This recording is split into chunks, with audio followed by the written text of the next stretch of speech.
நம்ம இந்தியாவில் ஒரு அழகான கிராமம் இருக்கு. அந்த கிராமத்தில் நம்ம இந்தியன் பாஸ்போர்ட்டுக்கு கூட ஒரு பவர் இல்லைன்னு சொல்லுவாங்க. இது ஹிமாலயோட டீப் வேலியில் அமைஞ்சிருக்கிற ஒரு 1000 வருட பழமையான நாகரிகத்தை கொண்ட ஒரு அழகான கிராமம். இந்த கிராமத்தை நம்ம சென்றடையணும்னா கடினமான பாறைகளை செங்குத்தாக எரியும், குறுகலான பாதையில பயணித்தும் வழியில்லாத பாதையில சுமார் 5.5 மணி நேரம் மலையேறினால் மட்டுமே இந்த கிராமத்தை சென்றடைய முடியும். நம் பாதையில் பாதை தொலைவு கடந்தவுடன் எங்கு பார்த்தாலும் பனிமூடிய மலை சிகரங்களும் இயற்கையான காட்சிகளின் நடுவே அமைந்திருக்கும் கிராமமே மலானா.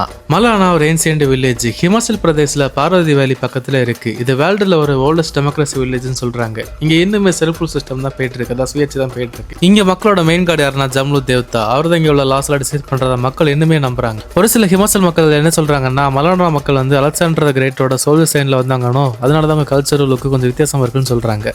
அவங்க பேசுற கனஷி லாங்குவேஜ் ரொம்பவே ரேரான மொழி. இது இந்தியாவில் மட்டும் இல்ல, உலக அளவில் ஒரு அழிவின் விளிம்பில் இருக்கிற ஒரு மொழின்னு சொல்றாங்க. அவுட்சைடர்ஸ், அதாவது வெளியாட்கள் இந்த மொழியை பேசவும் கூடாது, கத்துக்கவும் கூடாது, அங்க ஒரு ஸ்ட்ரிக்ட் ரூல்ஸ் ஃபாலோ பண்றாங்க. இதுதான் மலானாக்கு இன்னும் கொஞ்சம் மிஸ்ட்ரி ஃபீலை கொடுக்குது. அவங்க மொழியை வெளியாட்கள் பேசக்கூடாது ரூல்ஸ் போட்ட அவங்க வெளியாட்கள் அவங்க ஊருக்குள்ள என்னென்ன ரூல்ஸ் போட்டிருப்பாங்க. அவங்க வீடை டச் பண்ணக்கூடாது, அந்த கிராமத்து மக்களை டச் பண்ணக்கூடாது, அவங்க பொருட்களை எதுவுமே டச் பண்ணக்கூடாது, முக்கியமா அவங்க கோயிலுக்கு டச் பண்ணவே கூடாது. இதனாலதான் மலானா லாங் டைம் ஐசோலேஷனா இருந்துச்சு. அந்த ஐசோலேஷன் தான் அவங்க கல்ச்சரை பாதுகாக்க உதவுச்சு.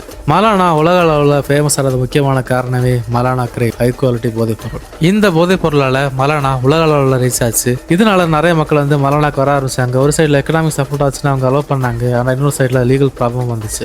2008 2017 அந்த பெரிய ஃபயர் ஆக்சிடென்ட்னால செஞ்சுரிஸ் ஓல்டு மலானாவோட உட்டன் ஹவுசஸ் எரிஞ்சு சாம்பலா போச்சு. ரொம்பவே ட்ரெடிஷ்னலான carvings and old temples damage ஆயிடுச்சு. ஆனால் கிராமத்து மக்கள் திரும்ப ரீபில்ட் பண்ணாங்க. ஸ்டில் அவங்க ஓல்டு ஸ்டைல தான் மெயின்டைன் பண்ண ட்ரை பண்றாங்க. இன்னும் கூட மலானா மக்கள் ஜம்லு தேத் அவரோட ஸ்ட்ரிக்ட் ரூல்ஸ் ஃபாலோ பண்றாங்க. அவுட் சைட் இன்ஃப்ளூயன்ஸ் வந்தாலும் அவங்க ட்ரெடிஷனல் விட்டு கொடுக்காம ஸ்ட்ரிக்ட் ரூல்ஸ் ஃபாலோ பண்றாங்க. அவங்க பாரம்பரியமா ஸ்ட்ரிக்ட் ரூல்ஸ் ஃபாலோ பண்றதுனால அவுட் சைடர்ஸ்க்கு அவங்க வீட்டில் சமைச்ச ஃபுட் பரிமாற மாட்டாங்க. ஆனால் நானும் சிஜன் ப்ரோவும் அங்கே பிறந்தப்போ மலானா மக்கள் எங்களை வரவேற்று மட்டன் சூப்பும் சோறு எங்களுக்கு கொடுத்து பரிமாறினாங்க. ஸோ கைஸ், நீங்க எல்லாரும் அந்த வீடியோஸ் பார்க்கணும்னா எவ்ரி சண்டே அண்ட் வெனஸ்டே நம்ம சேனல்ல வரோம், மறக்காம செக் பண்ணி பாருங்க. மலானா சீரிஸ்ல மொத்தம் 4 எபிசோட்ஸ் இருக்கு, கண்டினியூஸ் வந்துட்டு இருக்கும். ஸோ மறக்காம செக் பண்ணி பாருங்க. So guys, see you soon on the another video.